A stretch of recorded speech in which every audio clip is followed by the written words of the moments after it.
Hello friends, welcome to a new lecture today on embryology, that is first week development. First, let us learn about how the first week development takes place. So, first in ovarian cycle we have hypothalamus.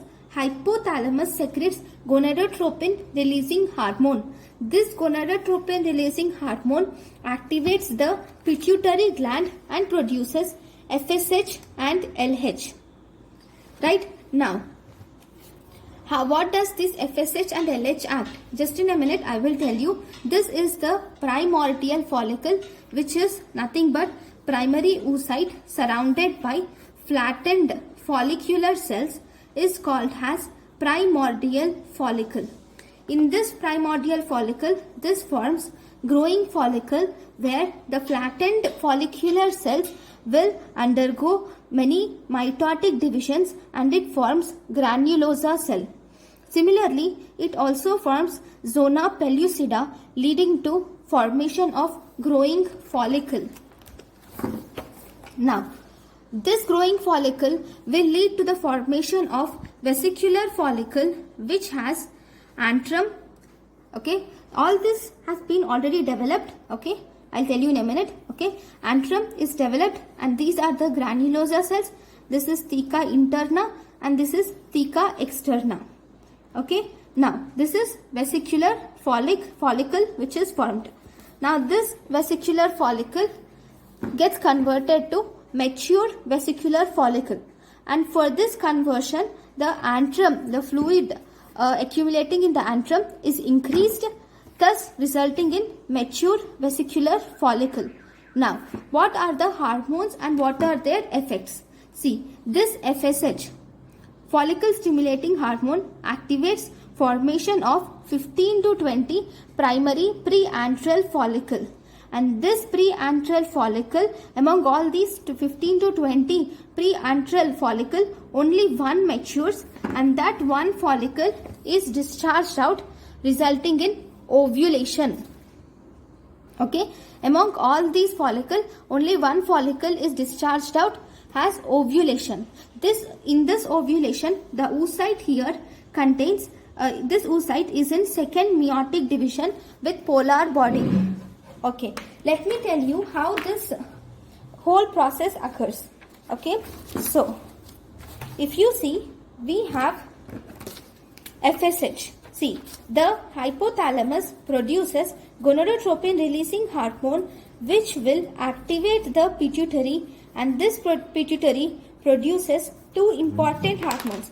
One is follicle stimulating hormone, second is luteinizing hormone. Now this follicle stimulating hormone activates the follicular cell maturation.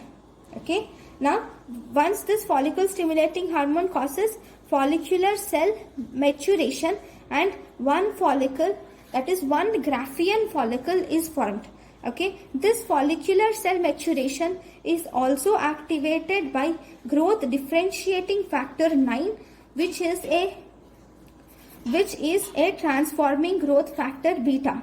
So this follicular cell maturation is activated by growth differentiation factor 9 or transforming growth factor beta. Okay, now this is one thing. So now the one Graafian follicle is formed. Very good. This Graafian follicle, if you see, this is the mature follicle, right? This mature follicle has theca externa, theca interna, and it has granulosa cells, oocyte, and this cells which are near the oocyte, which are attaching to these granulosa cells, are called as cumulus oophorus, are also seen. So now these theca interna, this theca interna produces androstenedione. Theca interna produces androstenedione or testosterone. Okay, now the granulosa cells which are present, these granulosa cells will convert this androstenedione or testosterone into 17 beta estradiol. Okay, now this granulosa cells convert this androstenedione or testosterone into 17 beta estradiol. Okay, this 17 beta estradiol will help in uterine endometrial proliferation. All the changes that occur in the uterine endometrium when the follicle enters the uterus are due to this 17 beta estradiol. This also causes thinning of cervical mucus, because this thinning of cervical mucus is essential for the sperm to enter into the uterus, right? So the thinning of cervical mucus also occurs with the help of this 17 beta estradiol. Okay, this is one process. Now this also produces LH. Okay, now when this estradiol is produced, this will cause LH surge indirectly by activating it. This LH surge results in production of maturation promoting factor, which will lead to completion of meiosis 1, and this will lead to initiation of meiosis 2. Okay, this LH surge will result in ovulation, and it will also activate follicular stromal cells, leading to production of progesterone. It will lead to the formation of activation of follicular stromal cells, which leads to progesterone. Now, how does ovulation occurs? So for this ovulation, if you see, first, if this is the ovary, first the surface of the ovary will bulge locally, okay, and this apex of this local spot, okay, it bulges locally, and at this here there will be an avascular spot, and this apex of the avascular spot is called as stigma. Okay, now this will break. How does this break? See, if this is the ovum, okay, this increased LH or LH surge will also activate the hormone called as collagenase. What does this hormone do? This is the follicle. This hormone, with the help of this collagenase hormone, this ovum will digest all the cells which are surrounding the oocyte. Okay, as a result, this follicle can reach the wall of the ovary. And then this LH surge also activates prostaglandins. This prostaglandins causes contraction of this uterine wall. Once this uterine wall contracts, this stigma is a avascular portion. So now it easily breaks, resulting in the discharge of ovum. So if you see, it's very simple. This is the, I'll just tell you with other see. Okay. This is the ovum, right? This ovum will release the collagenases. Once this ovum releases the collagenases, it leads to digestion of all the fibers, or surrounding collagen fibers which are surrounding this ovum, and then this ovum will now reach near the stigma. Right, it has reached near the stigma. Now the LH hormone activates the production of prostaglandins. Now these prostaglandins causes contraction of this ovarian wall. So once there is muscular contraction of this ovarian wall, this stigma breaks and this ovum is released outside, or this oocyte is released outside along with some granulosa cell. This oocyte is released outside along with some granulosa cell. It is released outside. Right. These cells, these granulosa cells or cumulus oophorus cells, rearrange around this ovum and zona pellucida, leading to formation of corona radiata. I will show you how corona radiata is in the next page. Anyways, this is how this occurs. See, these are the growing follicles. Okay, one growing follicle will, it reaches the ovarian wall, and it is enters into this. Okay, so these are the cumulus oophorus cells which will arrange to form corona radiata formation. Okay, now how does the corpus now the question is, how does the corpus luteum forms? Okay, now from the ruptured follicle we have granulosa cells. Okay, in the ruptured follicle there are remaining granulosa cells. These remaining granulosa cells will combine with the theca interna, and in the presence of the luteinizing hormone it forms an yellowish pigment. This yellowish pigment, because of the deposition of yellowish pigment in the granulosa cells and theca interna, this results in formation of lutein cells.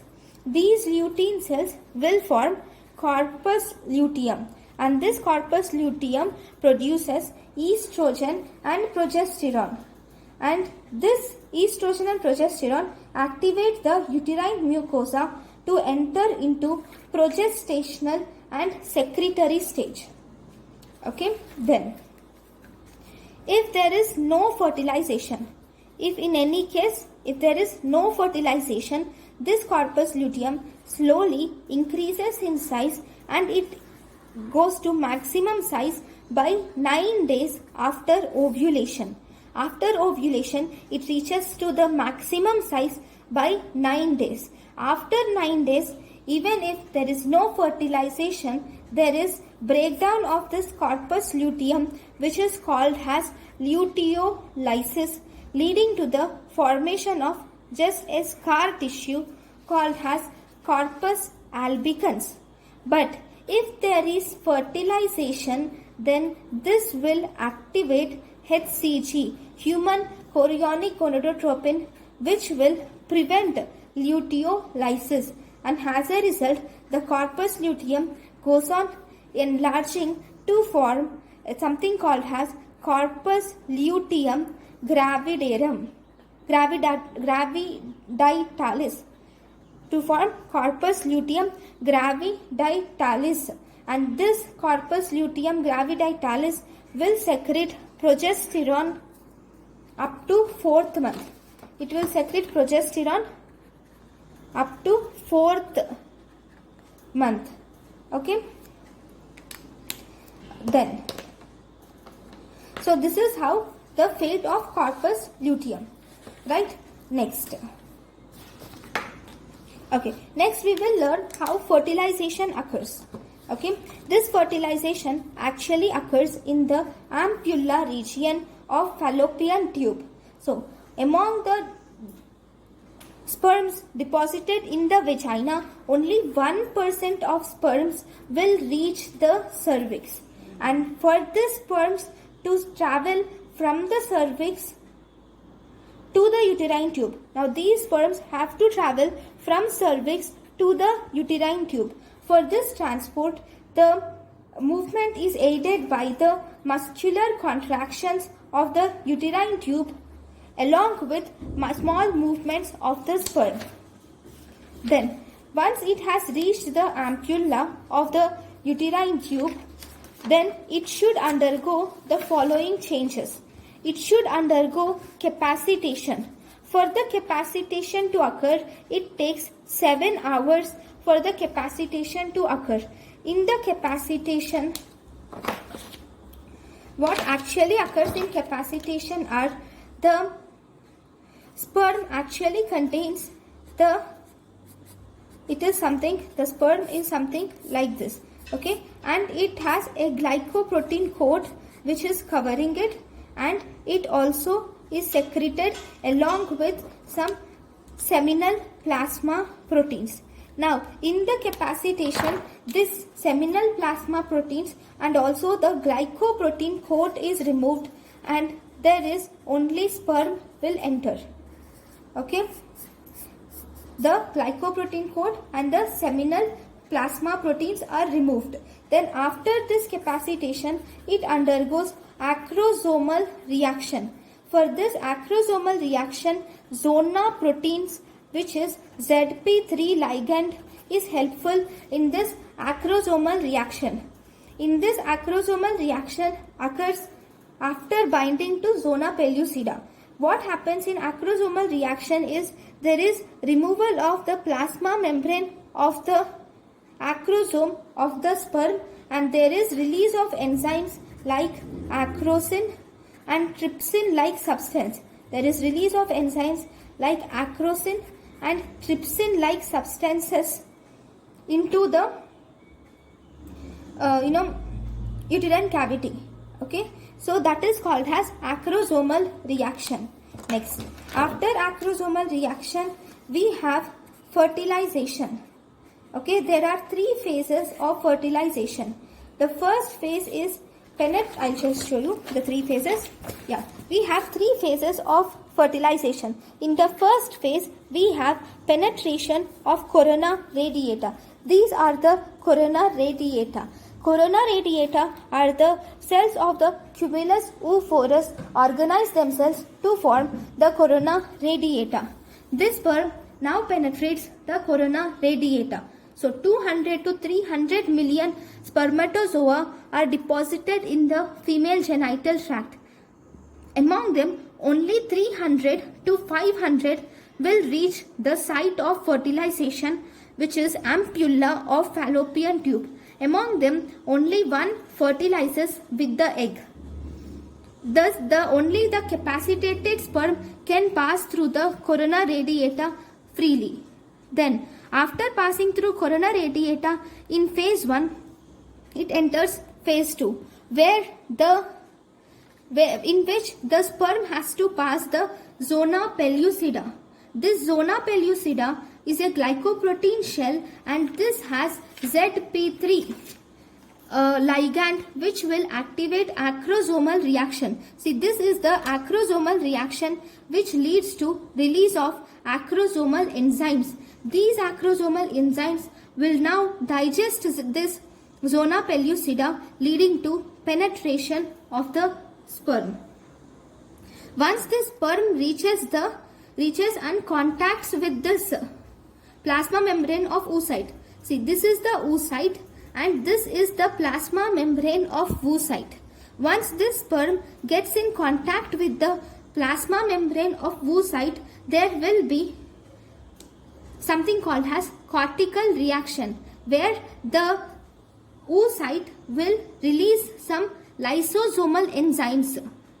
Okay, it will release some lysosomal enzymes outside, and these lysosomal enzymes will alter the property of this zona pellucida and makes it impermeable to any other sperms, and they will also inhibit the receptors for these spermatozoa. This property of zona pellucida to become impermeable to the other sperms and preventing polyspermy is called as zona reaction. Okay, in the third phase we have fusion of oocyte and the sperm cell membrane. Okay, let me tell you these reactions in detail. So we have acrosomal reaction first, where there is release of enzymes from the sperm, and then once it contacts with the oocyte, permeability changes, and this will prevent polyspermy. Okay, permeability changes, and this also causes release of lysosomal enzymes, leading to cortical reaction. These enzymes will alter the property of zona pellucida, prevents polyspermy, which is zona reaction. So first you see acrosomal reaction, followed by cortical reaction, followed by zona reaction, and finally there is fusion of oocyte and sperm cell membrane. Already the anterior part of plasma membrane of sperm is lost during acrosomal reaction. So as a result, the oocyte fuses with the membrane covering the posterior region of sperm head. Okay, once there is fusion of oocyte and spermatozoa, this results in resumption of meiotic division. So the meiotic division is resumpted, and this meiosis 2 is completed, resulting in female pronucleus and formation of two polar body. Now this female pronucleus and the sperm, which contains male pronucleus, and they both will fuse together, and this will prevent the other sperm from entering it. Okay. Now there is crossing over occurring between the two male and female pronuclei, and there are first division is occurring, okay, resulting in two-celled stage. So there is zygote. Zygote undergoes first mitotic division. Sorry, this is mitotic division. This is the zygote which undergoes first mitotic division to form two-cell stage. Okay, this will again undergo the four-cell stage, and then it goes to formation of morula. The process by which the blastomeres will be contact with each other, forming a compact ball-like cells, is called as compaction, leading to the formation of morula. Now, in this morula, there is some fluid starts to seep into the morula, and this fluid starts to seeps into the morula and resulting in the formation of blastocyst cavity, and some cells and some of these cells will get attached to one end, resulting in inner cell mass or embryoblast formation, and the other cells which are covering the blastocyst cavity are called as outer trophoblastic cells. Now this trophoblastic cells will differentiate itself to form a cytotrophoblast and the syncytiotrophoblast, which gets attached to the uterine epithelium. Implantation is at the beginning in this stage. Now, right. So these are the changes that occur in the first week of development. Thank you guys for watching my lecture. Thank you.